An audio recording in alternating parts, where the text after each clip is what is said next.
मध्य प्रदेश के प्राचीन राजवंश और ये पार्ट 3 है। इसके पहले पार्ट 1 और पार्ट 2 कंप्लीट हो चुका है। कल हम कुषाण राजवंश के बारे में पढ़ रहे थे और अब हम चर्चा करेंगे कुषाण वंश के जो राजा कनिष्क थे उनके समय पर चतुर्थ बौद्ध संगति की जाती है। आपसे ये प्रश्न पूछा जाएगा कि अशोक के भांति उन्होंने भी बौद्ध धर्म के प्रचार के लिए बड़ा उत्साह था और इस चतुर्थ बौद्ध संगति की क्या विशेषताएं थी ये आपको समझना होगा। आइए, मैंने कल आपको बता दिया था कि इसको हम आगे कंटिन्यू करेंगे। कल आपको कुषाण शासक के बारे में बताया।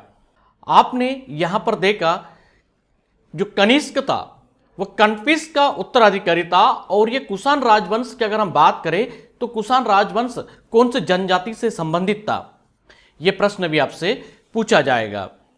देखिए, कुषाण राजवंश के जो शासक थे वह यूची जाति के थे। पहला पॉइंट आपका यही बनता है। सबसे अच्छी बात तो यह है कि आप नोट कर ले। और मध्य प्रदेश में कनिष्क के जो कॉइन है 324 जो सिक्के हैं वह शहडोल से प्राप्त होते हैं और चीन के साथ रेशम व्यापार का उल्लेख भी हमें मिलता है और इन्हीं के समय गांधार मूर्तिकला शैली का भी विकास होता है।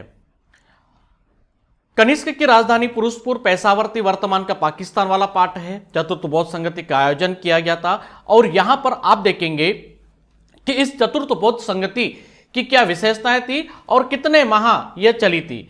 एक बात आपको स्पष्ट हो चुकी है, महाविभाव नामक बौद्ध ज्ञान कोश यहां पर तैयार करवाया गया था और जिसकी भाषा थी संस्कृत। देखिए, बौद्ध धर्म दो भागों में बटा हुआ था, महायान और हीनयान। तो महायान की जो लैंग्वेज थी वह संस्कृत थी। आप सभी को पता है कि कश्मीर के कुंडल वन में यह सभा होती है। तो हम कश्मीर वाला पार्ट बना लेते हैं यहां पर।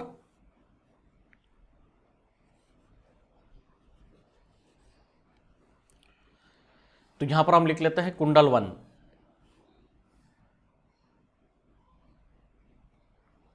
कुंडल वन कश्मीर, यहां पर बौद्ध संगति होती है और यह चौथी बौद्ध संगति थी। इसमें लगभग कितने भिक्षुओं ने भाग लिया था? पहला पॉइंट, इसमें लगभग कितने भिक्षुओं ने भाग लिया था? तो इसमें 500। कितने? 500 भिक्षुओं की यहां पर सभा बुलाई गई थी। श्रीलंका को छोड़कर भारत के सभी बौद्ध भिक्षु इसमें एकत्रित हुए थे। कहां के नहीं आए थे? श्रीलंका के नहीं आए थे।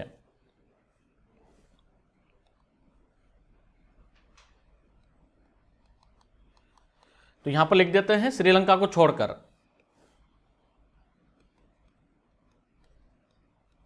और एग्जाम में क्वेश्चन आएगा कि जो चतुर्थ बौद्ध संगति थी उसमें श्रीलंका के बौद्ध भिक्षुओं ने भाग लिया था या नहीं लिया था, कह नहीं सकते, हो नहीं सकता, ऐसे प्रश्न पूछे जाएंगे आपसे और यहां पर आप आंसर करेंगे कि उन्होंने इसमें भाग नहीं लिया। अध्यक्ष वसुमित्र थे। अध्यक्ष का नाम भी पता होना चाहिए आपको।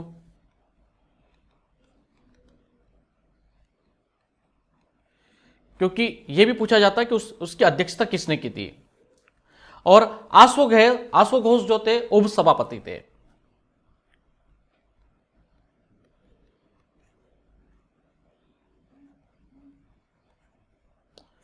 राजा कनिष्क थे, ये क्लियर हो चुका है आपको। ये कितने माह चली थी? ये चली थी 6 माह, यानी कि 6 महीने तक चली, कोई एक दिन नहीं चली, 6 माह तक चली है। और इसमें बौद्ध धर्म के कई ग्रंथ टीका लिखे गए। इसके साथ ही यहां पर आपने पढ़ा है महाविभास नामक एक बौद्ध ज्ञान कोश तैयार करवाया था और ये चतुर्थ बौद्ध संगति में कनिष्क करवाते हैं। इसके साथ ही आप देखेंगे तो कनिष्क के तांबे के पत्थर पर खुदवाकर एक पिटारी में उसको मोहर बंद करके रख दिया गया था, यानी कि इस सभा की पूरी जानकारी को एकत्रित किया गया था, उसको आइडेंटिफाई किया गया था, उसको एक मार्क किया गया था और यहीं से होता है महायान धर्म का उदय।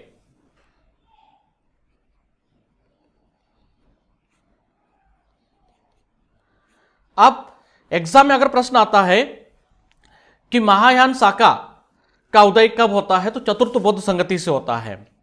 इसमें मूर्ति पूजा, स्वर्ग, धार्मिक क्रियाएं आदि का महत्वपूर्ण योगदान था, यह जरूर याद रखना है। इसमें किसमें बल दिया गया?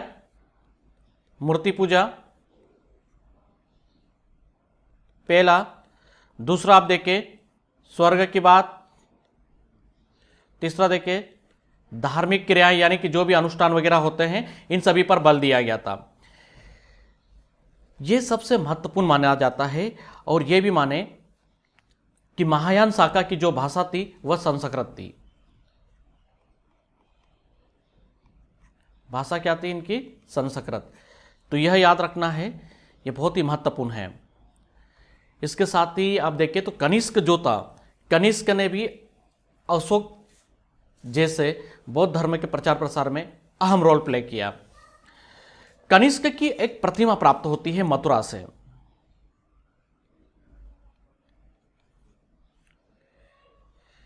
इसकी विशेषता यह है कि कनिष्क की मानव आकार की मूर्ति मिलती है यहां पर। कनिष्क की मानव आकृति की प्रतिमा ये कहां से प्राप्त होती है? ये मथुरा से प्राप्त होती है। इसमें क्या है कि दुर्भाग्य से जो कनिष्क का जो ऊपर वाला पार्ट था यानी कि मूर्ति का सिर टूट गया है। इसमें मूर्ति का सिर इसमें टूट गया है। तो ये याद रखना है। कनिष्क जो थे वे कला साहित्य भी थे।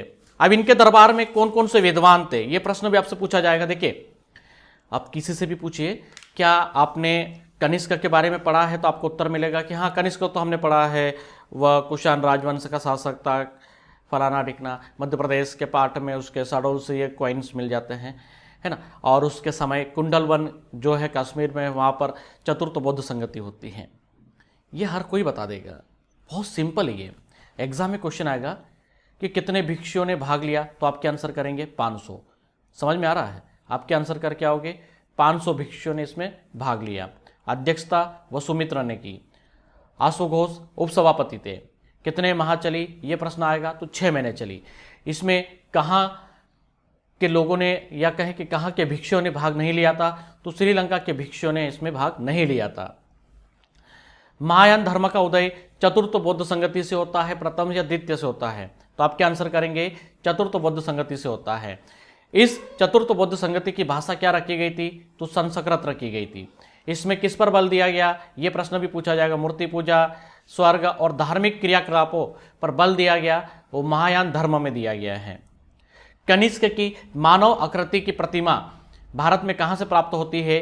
तो आप आंसर करेंगे मथुरा से। तो यहां से आपसे प्रश्न पूछे जाएंगे, इसलिए मैं आपको बार बार कह रहा हूं कि बहुत अच्छे से आप समझ लीजिए, इसको नोट कर लीजिए और बहुत हाईलाइट पॉइंट बनाइए। ये सारे हाईलाइट पॉइंट हैं, आपको कहीं और देखने की कोई आवश्यकता नहीं है। एग्जाम में क्वेश्चन यहीं से पूछे जाएंगे आपसे।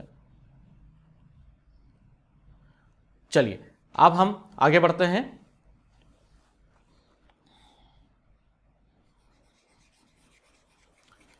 कनिष्क के नवरत्न, अगला चैप्टर आपका वही है।